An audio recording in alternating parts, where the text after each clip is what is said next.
right. So Jay, Sefi, thank you for being here. And I don't know who wants to start first. What comes first? Is it the sync or the music? Who wants to take it? Can you tell them to stop the music? I definitely think Sefi, the music starts. It comes from the music first.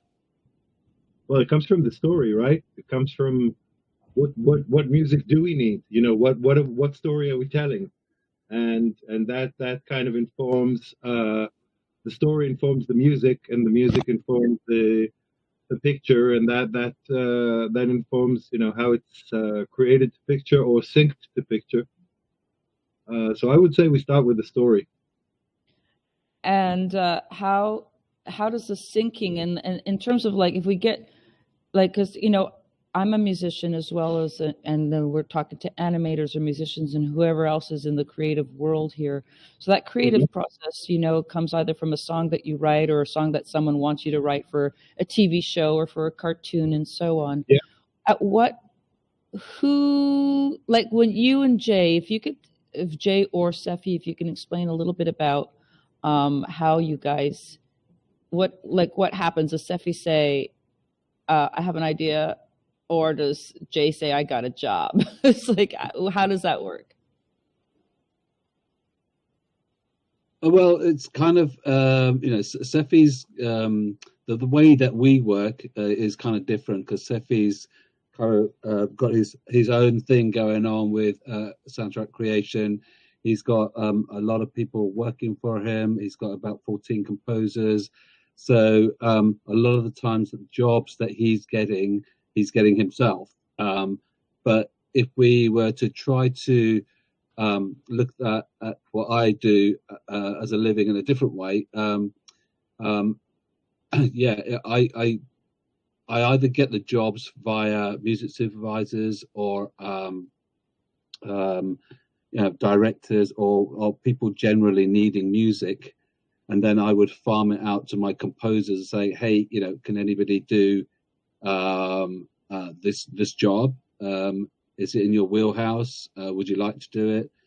And then we go through a process of submissions, and then if the client or the third party client likes it, then you know we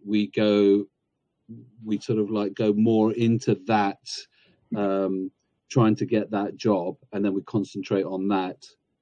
So it's kind of but that's kind of one way of doing it. And then the other way of doing it is having pre-made music and music supervisors choosing those pieces of music for their TV shows or for adverts or for whatever their content is. It reminds me of, I have a question which is a little bit out, it's parallel, but you know, it's like, how are you contending now with this? A lot of, like, one of the issues I see, and I'm a musician and I write music and all this stuff, is that how do you contend with all this sort of open licensing stuff and this canned music that, you know, people, it's just like the images, it's the same thing for film as well. There's so much, you know, open source stuff. So how will you differentiate, okay, we could just get a soundtrack and download it for X dollars, it's royalty free or whatever, versus we want original music? And who are those clients that want the original music for their specific visual projects, films, and so on? How do you fight with that influx of that? Yeah. Go ahead, Jay. Well, all I was going to say is kind of it depends on the project and how big the project is. So normally, you know, if you're looking at a Hollywood film, they're not going to have royalty-free music in there. And it's all going to be composed especially for the film. But you know, if you're doing a YouTube video, then that's completely different. You know, what they call USG or user generated content, where people are just doing their own videos of cats or whatever, and then they just want a piece of music, then you know they use royalty-free music. Cats. That's a good. A lot of cat videos. It's normally cats. Yeah. I actually have a pretty cool cat video. It's cats singing Patty Cake the Birthday song. They have like I don't know, 250,000 views. A lot for us, but for me, I did that randomly a few years ago. So it's like my two twin cats that started going anyway, and then I sang over and sang happy birthday, and I don't know, I So scored it. It was like, you've created a cat video that went viral. pardon me? You created a cat video that had 250,000 views. It's still, and it's growing. It's growing. I mean, I uploaded it. Like, That just proved Jay's point about the cat video. Oh yes, yes, and I actually sang it. I sang it, so it's royalty to me, not. But happy birthday! You know, that's an interesting licensing story. Yes. So I was wondering for whoever I don't know how many people are here, or we'll stream this later as well, and we're going to feature this panel, and we're going to push it. So we're doing it live, and then we're going to put it into our program into Animaze 2022 and so on. But I was wondering, like, what do you feel, Jay, for now is like the most important thing that anyone who wants to get their music into film and so on, like, what do you advise? And then what's the difference after? The second question would be, and how does, for Sefi, for example, how would you differentiate composing for animation versus other genres of film? Well, that's an easy and a tough question, because it kind of like depends. Like, if you want to get your music into films, initially you have to be extremely talented, right? I mean, there's just, nobody's going to make spend $300-400 million and get a composer that's not good enough for that job. Mm-hmm. So, if you are talented, and can go along a path, and that path is usually normally you would be either in a band or something, or then you start composing, or you're a classically trained composer. Usually start off with maybe production music, maybe music you start for adverts, and then you may go on to short films, and then you there's a path you probably progress up to the Holy Grail, which is for a film. But I think people have different paths. So maybe Sefi could tell his story about how he got to doing. And then ultimately, like, driving 14 composers, jobs. It's crazy. It's in a good way. Yeah, well, I think that the way that the industry has evolved has created. I mean, it's a double-edged sword. On the one hand, there is much more content being created and demand for much more content, and and the opportunities are multiplied by thousands. On the other hand, there are so many composers out there, and there is a bit of choice paralysis for people looking for composers and people looking for music. But I think that to answer your first question, how people can get out there, I think it's a question of finding.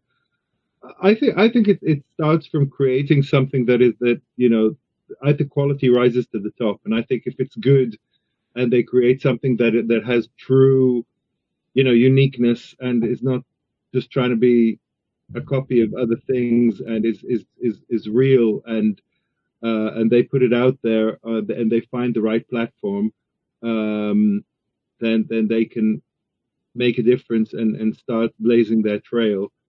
I mean, it's a long path. I've been on this path for the past 35 years, he says, showing his age. You know what? I'd love to know, and sorry, continue, and then I would love to know a little bit what you've done in the past and how you led up to that. It's very interesting. Okay. But yeah, I think that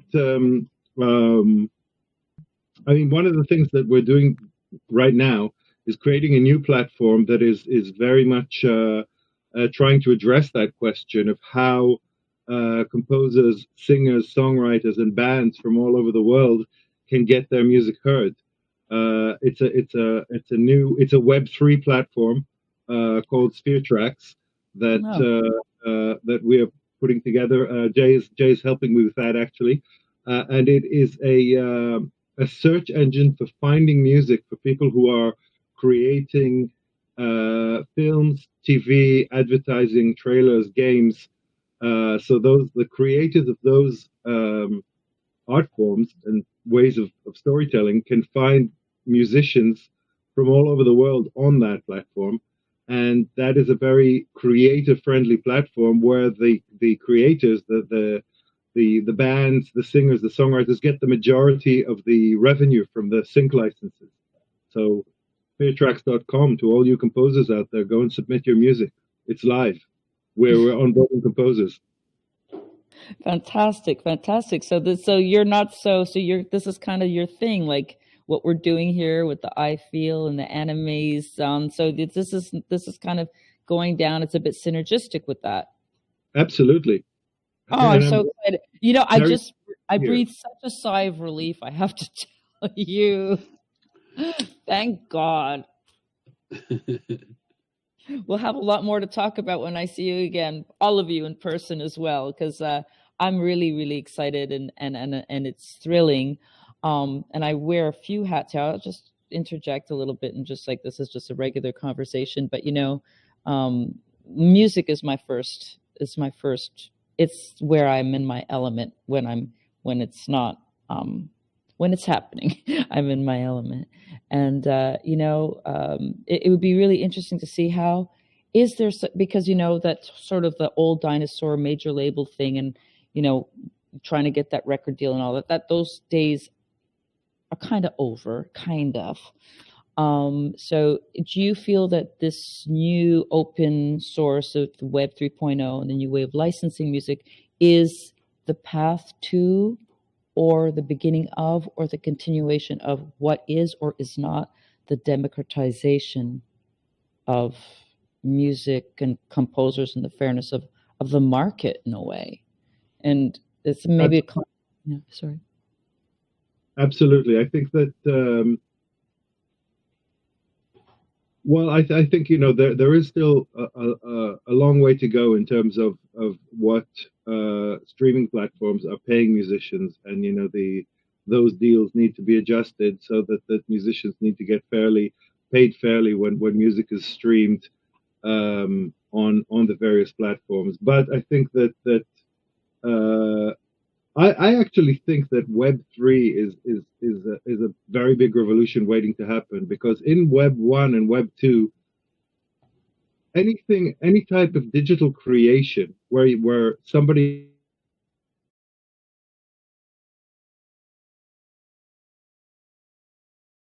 like doing a gig and we're trying to sell our CDs and stuff, and it was like, you know, obviously a few years ago. And I was like, we're trying to sell our CDs, and I said, hey, buy CD, and they're like, no, I just downloaded it. I'm like, yeah, and zero, right? You know, maybe 13, yeah. So, but that's okay. I mean, that's sort of the growing pains. But there's also two spectrums of the musicians that you're referring to, because we're also talking about the musicians, the real, I say the real, but the truly independent artists, the ones that write a lot of good music and couldn't get through that front door, right? Sometimes not even the back door. And then you had the ones that, because in the pre-internet, the pre-MP3, the pre-Napster days, you know, it really was, and you might disagree with me because we might be coming from two different worlds on the music experience of musicians trying to make it, was that you had a bunch of successful bands, but they belonged to usually a few record labels. So the pot was not, you know, it was really hard to even get in to be heard. And you needed a lawyer to get your, you know what I'm saying, right? Those days in the past. And so that's where I came from, you know, and I really had a struggle trying to break through those barriers, and they remained closed. And then I just did my own video stuff, and then so on. So yeah. So how does it kind of? I think it kind of like depends on what you want to do and what's your acceptable level of success. So by that I mean, like, of course, if you're like a 19-year-old artist, your aspirations are a little bit different to, you know, a 45 or a 50-year-old person. But the end goal can be the same. You know, it can be that you both want to be, you know, have a #1 record or a #1 film, scoring music for a film. So the paths are different. So I think what you were trying to get at a little bit before we just spoke about, you know, well, how do we, you know, are the barriers still there for people to you know, it depends on what you are. So in terms of artists, and I think that's getting a lot better. You know, you don't all have to be 19-year-old or 17-year-old or 20-year-old beautiful people. It's more about the talent now, I think. I think people have shown that. But also, in the same vein, that, you know, if you want to be successful in the music for media, nobody cares. Nobody cares if you're a black, white, woman, man, how old you are. Can you write a piece of music that fits my visuals? Right. So how would someone be able to approach someone like yourself, Jay, and say, okay, you know, or as well, same question posed to Sefi, a composer who wants to get onto your roster, what do they need to do to are you like an agency or like? Well, for on the management side, you know, I manage 10 composers, and so that's probably up to, you know, the most I could probably manage and still put out, you know, I'll give them some great service. But I don't know. What do you think, Sefi? Yeah, I think this is exactly one of the reasons, you know, why we put Spheretrax together, so composers from all over the world, singers, songwriters can submit their music, and it's a very equalizing, democratic kind of platform where you can be a band from you know, Mongolia. Submit. I mean, actually, there was a band from Mongolia that we worked with, not on Spheretrax, in another context, but there was a band from Mongolia called The Who. The Who, not Pete Townshend's The Who, HU. And you know, there's a song of theirs that I mixed that has 110 million views on YouTube. Oh yeah, there's a band. Yeah, I mean, the portal is open. There's great music coming out of Kazakhstan. You know, I mean, seriously, like I love it. It's like, it is truly the dawn of a new era, and I think that as Jay very rightly said,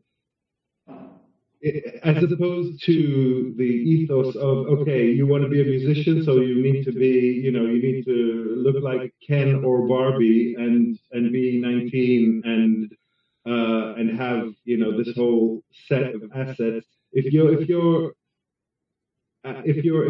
to get your music placed in a TV show or an ad or a game or a movie, it has nothing to do with who you are. It has it's totally meritocratic and based on how good the song is and how much production value is there, and if that suits the vision of the creatives that are making the movie. And you were talking about Spheretrax. So is that so that's a portal, right? And so somebody who's a songwriter in their basement and they have like, how do they like what when we go to Sphere, what is like the mission ultimately of Spheretrax? Like, are you just seeking music all the time for projects that already been have an open call, or? So Spheretrax is it's a music licensing portal. It's a gallery of very carefully curated songs and soundtracks that is available for filmmakers, ad agencies, trailer houses, games designers, and musicians, singers, songwriters, bands, media composers, commercial artists from all over the world are uploading their content onto that as we speak. And we've built a very unique search engine to help the creatives find the music that they want within the thousands of tracks that are there. One of the things that the creatives can do is they can drag and drop the video that they're working on and preview their video with the music that they've found on the platform to see how it works. And another thing that we've done that I feel is very unique is we've taken, usually when you're searching in music libraries, music is tagged, it's tagged as uplifting or dark or whatever. But those tags are binary. It's tagged either it has that tag or it doesn't. What we've done is we've assigned 150 like faders, like in a mixing studio, where you can, and where we've added like emotions and colors, and you say, I want a track that's happier, and you can dial up the happiness and say, this is great, but I want a track that's even more happy than this, and you can move the happy fader a little bit up and get another, and the search engine finds, you say, okay, I want that, but I want it to have a bit of a Brazilian flavor, and it finds you a track that's happy and Brazilian. I have a question about that, because like AI and these, like we have some really, I'm talking to one of our films here is called, it's a series, it's called Belonging, by a producer named Eric Bear, and we're showing that here at Animaze, and I can only say what I see and what I feel, and I mean, as an animation festival and as someone myself who curates animation, it's like so lifelike, and the textures are there, but there's just sometimes, and it could be with anything, because the whole gaming engine and the whole thing, like Unity and working with all these characters that move and stuff, and as much as they can look so real, that there's something quote unquote off, and that's what makes you be able to recognize that it's not a sentient being, or so an AI being. You know what I'm saying? So then my question is, when you're using parameters that you're describing as, we'll push up the fader and we'll get more happy, or push down and then we'll get more chill, or we'll push up and we'll get more lively, and so on, or we'll get a rainy day, sound. That is also, and I'm gonna be like, it's not a devil's advocate, it's not an advocate of any side, it's really my personal thoughts. How? Isn't there something in the human ear? And I'm sure, Sefi, you're a composer. How do you can sometimes say that chill, happy parameter isn't quite what I sense as chill and happy, or so on. Do you understand what I'm saying? Without challenging, because none of this is completely what you're saying. But at the moment, it's a very easy answer. At the moment, it's being tagged by humans. So the chilled or happy, or human determining how happy or how chilled it is at this stage. When the AI advances to a degree, we do intend to have an AI take over that at some stage, but we don't feel that it's there yet. So at the moment it is being tagged by humans, and that's very yes. There is a but an AI. I think when you have enough, when the data set is big enough, when there are 10,000, 50,000 tracks, and we say all of these are happy and all of these are Japanese, and then the AI will deep audio machine learning algorithms are very, very, very clever, and if you give them a big enough data set, they will tag it in a way. So I'm told by my AI people, they will tag it as humans. So, I remember, the beginning of MIDI, oh my God, there goes the drummer, bye. We still want drummers, but still, it's true.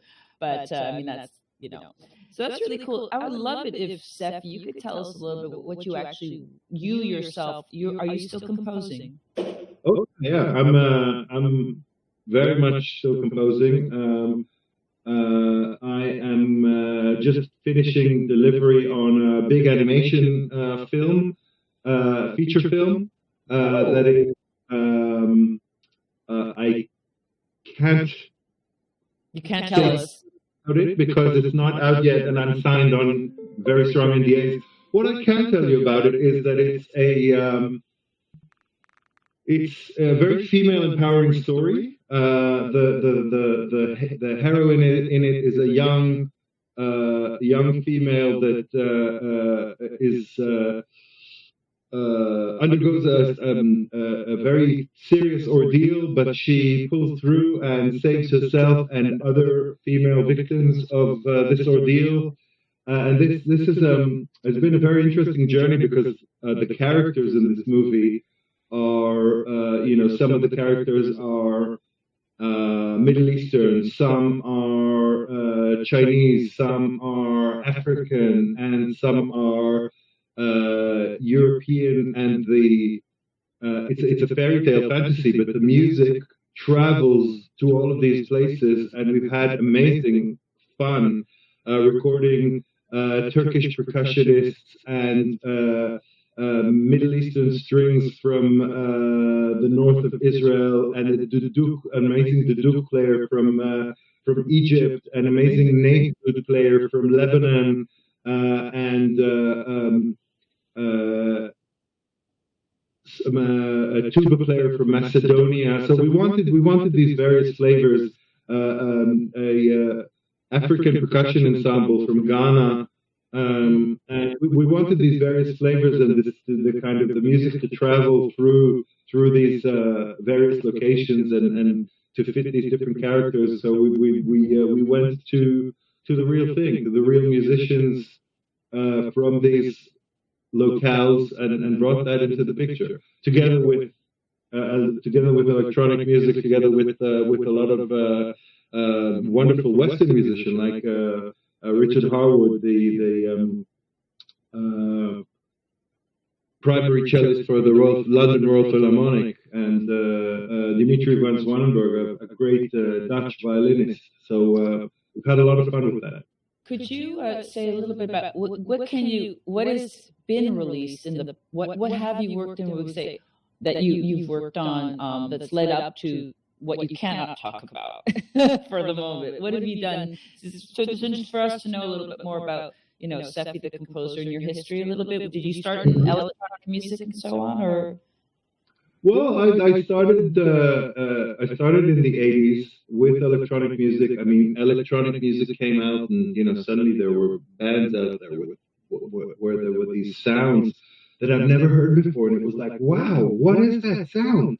New Wave was coming out, and it was like Ultravox and Visage and Depeche Mode and Gary Newman, and those sounds really got me hooked and got me into synthesizers. And my first job was in a radio station. I grew up in Israel, and in Israel you have to do the army. So my army service was in the IDF radio, and I was kind of cutting tape, quarter-inch tape, and editing music on tape. And when I got and then I was in a recording mobile unit where each day we'd record live music somewhere else it was kind of the radio station for entertaining the soldiers. So one day we'd record a 90-piece orchestra, then the next day we'd record a jazz blues festival, then a rock festival the next day. So it was a great place to cut your teeth as a young engineer. And when I came out of the army, I set up a small indie record label, which was actually the first independent record label in Israel. And the idea was to get bands and artists that were having trouble breaking into that space. And it was that was already the beginning of the 90s, and there was a lot of interesting things happening. Grunge was happening, and then a friend of mine was working on a film, and she asked me to write music for that, and I wrote music for that, and I was hooked with the bug of writing for music and telling stories with music to help to enhance films. And I was, did a lot of projects in Israel. In '99, the Eurovision was broadcast from Israel, and I was asked to do 26 animations. 26. They did 26 short animations of about a minute and a half each for the scene finishes between the songs in the Eurovision. Yeah, so they did like biblical stories, David and Goliath, Moses in the basket, and they asked me to write music for and sound design for all of those. So that was 350 million viewers live. And then I came to the UK in 2000, and I've been writing music for History of Magic for BBC and Wildlife on One with the Attenborough series and movies like Hitman in London with Mickey Rourke and Michael Madsen, Daryl Hannah, Eric Roberts, and animation series like we're currently working on another animation series called Buddy Bots that's we're doing the music for. But also a lot of sound design for movies like Harry Potter and the Philosopher's Stone. I worked on the ADR for that, and Tristan and Isolde that Ridley Scott produced and Kevin Reynolds directed, and many others. That's very exciting. I'm just going to do a little plug-in for something that I haven't really even talked about yet because there's so much going on during Animaze. We're actually going to be doing Animaze in the UK and the Isle of Man. So it'd be really great. Yeah. So we really, I shouldn't say it so quickly, but yeah, it's we're hoping to do it for 2023 as well as the Montreal edition in August. So it'd be really great if you guys can't come here. We're going there. So it would be really wonderful to get you guys. It was like, what, a 20-minute flight from Liverpool, or something like that. I don't know. But anyway, so for me, maybe it's like you guys are like, oh no, but for us, like the whole notion of Isle of Man, because when you said Harry Potter and stuff, because there's some people that are from the area, and so when you said Harry Potter, I will say no more, but it's magical, and so it's really, really exciting to keep the connections going. For sure, we would love to come. Yeah. Good. Cool. I'm really looking forward to it. And I hope by then we'll all be together in the same 360 room, and we'll all be like, we are our organic avatars. I wanted to ask you, Jay, how did you connect, and Sefi, how did you guys connect? How did that happen? That's a great question. How did we connect, Sefi? I don't recall. Where did we meet? Small town, It's only 8 million people. You bump into each other. I suppose we've got the same sort of circles. Yeah. But I mean, the UK music industry it's huge in terms of output and generating money, but it's small in terms of the people that you could probably fit. Most people have heard of Soho in London, and a lot of the filmmakers, the directors, the studios, the production companies, composers, all hang out there. I have a very. So you kind of met there, right? I think so. What's really hilarious? I just had a big flash. I almost feel like my friend. I'm going to do a little shout out, and it's a very interesting story. It's about Soho. It's about licensing, and it's about my dear late friend Gerald Potterton, who was the director of a film called Heavy Metal, the first one, the one that basically launched a lot of careers, including the guys from Cameron, John Bruno, who works with Cameron now on all the VFX for Titanic and stuff. John Candy is an actor, Susan Sarandon, and so on. A Heavy Metal. I don't know if you guys are familiar with that film at all. An animation film, wasn't it? Pardon me? It was an animation. Oh, absolutely. It was a feature animation.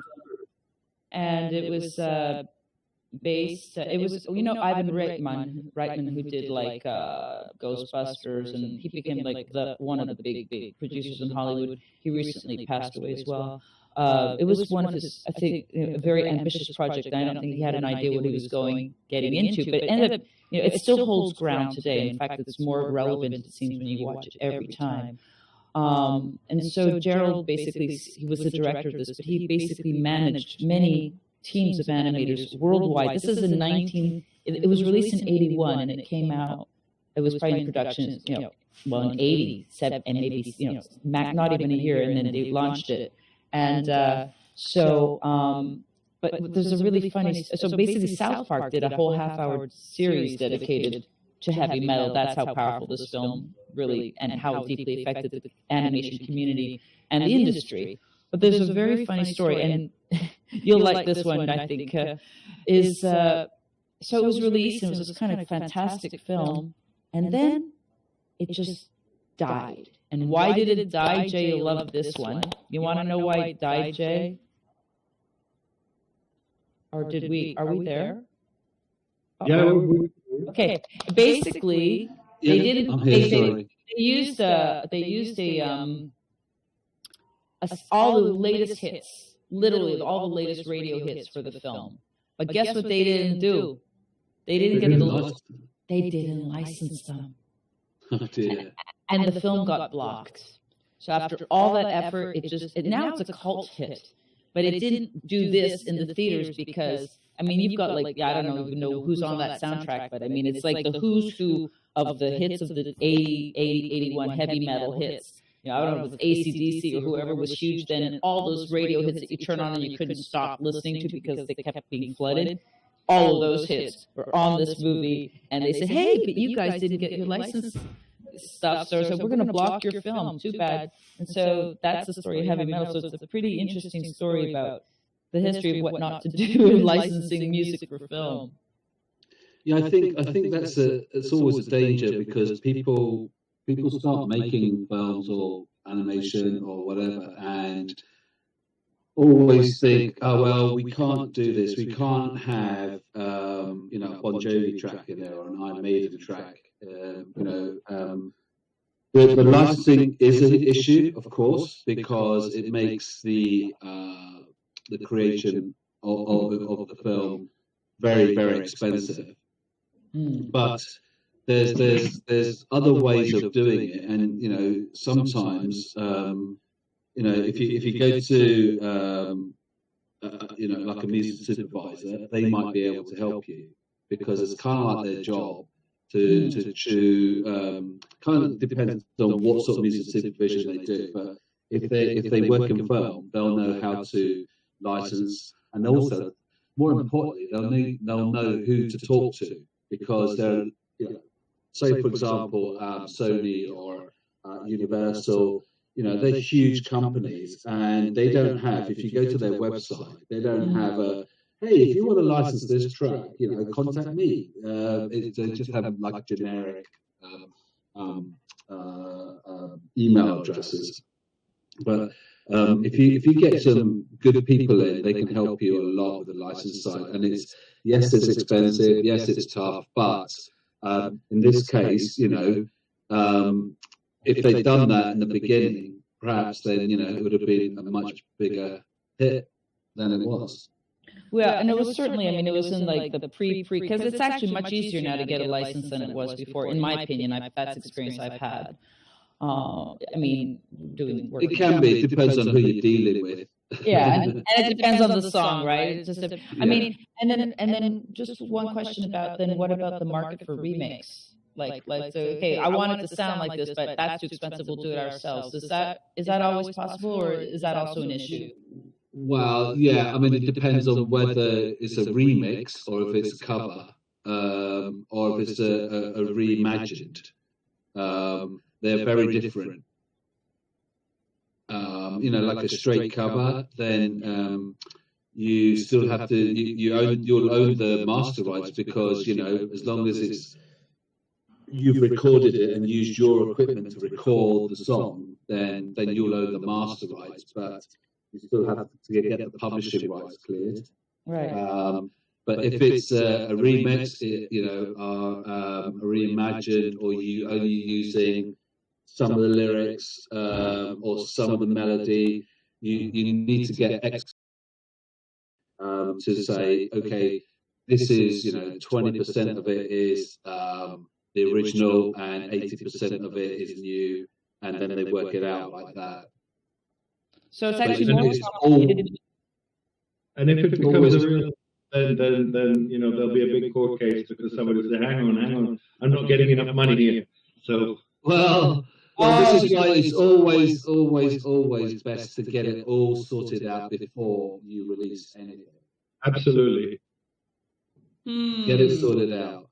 Okay. And I was wondering if any, Sefi or Jay, if there's any, and I'll say, let's do the shameless plug. If there was anything that you would say, like whoever's listening to this now or in the future, is there a call out to anyone out there that you would say, hey, we'd love to hear from you if da-da-da-da. So who would want it and who needs to contact you, Jay and or Sefi? Like, this is an open... just wondering, like, do your shameless or not so shameless plug here. We'd love to know what you would love to promote and let us know how we can contact you if, what are those parameters? For me, it'd probably be, we didn't get around to what we do, but I do several things. I do consultancy, and the consultancies for various music companies, either libraries or labels or tech companies that want to use and license music. And then I do the management side, and I've also got my own little label. I think the label, which is called Jam, is doing okay. That's being sort of made organically. On the management side, I'm pretty much full up. Might have a couple of more spaces, but actually, I would like to plug something. Yes, I would like to hear from female composers. I would love to hear from female composers because I have got quite a few male composers. I've only got 2 female composers at the moment. So yes, if you're female, you're a composer. Okay, I'll bring you up later after Animaze.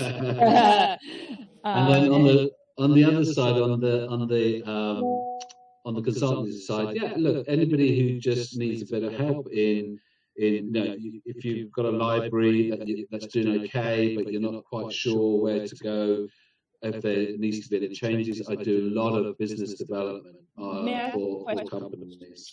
Sorry, I didn't mean to interrupt you. You do a lot of business development for what? For companies. Okay. When you say libraries, do you mean songs that the composer themselves has written, their own songs, their own originals? When you talk about no, I'm talking about production music, library music. So companies like Westwire, those sort of companies have been my clients at some point. Wonderful. And Sefi, what should we be looking out for, and where do we need to go to find out more about what you're doing or participate in the portal and the sound? Sorry, I need another cup of coffee now. Sound. Yeah. Well, how do we just go and we create a profile, or we have to contact someone personally, or how do we do that? Spheretrax.com, Spheretrax with an X, so SCHERETRAX.com. You just go on there, and as a composer, you can upload your tracks, you can create a profile. Spheretrax is also a social network to enable composers and creators to interact.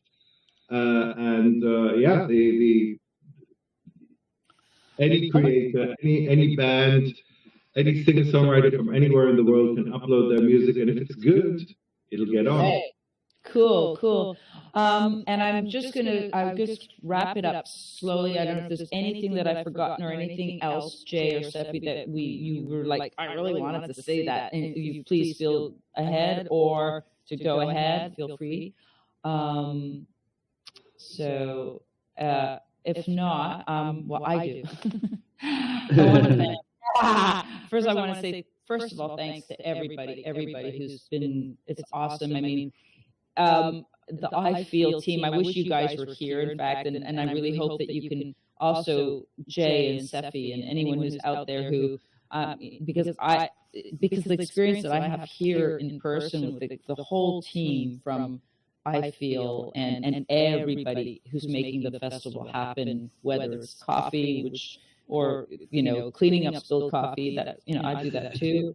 It's a fab. We're all in one big industrial space. And I don't know if Jeff's here or not, or who's here, or Denis, but everyone's running around doing different things. But essentially, we are online. The links, we're posting those links. You can come and you can see the experience as it's happening real time this weekend. So I would say that technically what we're doing right now is we are in beta. We are in but we're aiming to keep this platform alive all year round, build up a channel. And for filmmakers that really just need to have festival films, which cannot be on a channel because it's limited screenings and so on. Animaze is a curator, and we're still a festival, but we're going to keep some content online as we build our animation channel. And animation is a big word that goes to VFX and anything that's also 360. It's animated. GIFs are animated. So shameless plug for animazefestival.com and I Feel Animaze. Denis Hubert, thank you so much. Where did we meet? I'm going to give it and I'm going to sign off, but this is Denis, who is our Animaze person. Thank you so much for being and making this happen as well. I'm a fan. So I do it for me and for everyone. And so I think it's a beautiful synergistic thing going on in the world in general and here right now and out there. And so thank you so much, everybody. I don't even know how to sign off, so I'm just going to say thank you so much for joining us. And we'll be able to see this how and when. We will be able to because it's been recorded. And we'll keep you posted. Yeah. Thanks for having us. And send us a link. We'll post it on our socials. Yeah, we're going to have a link, right? What's the link? Denis is going to send me everything, and we're going to tag and counter tag. And oops, that's my phone. Okay. See you later, guys. Take care. Thank you very much, Laurie. Thank you. Bye-bye. Bye. Bye.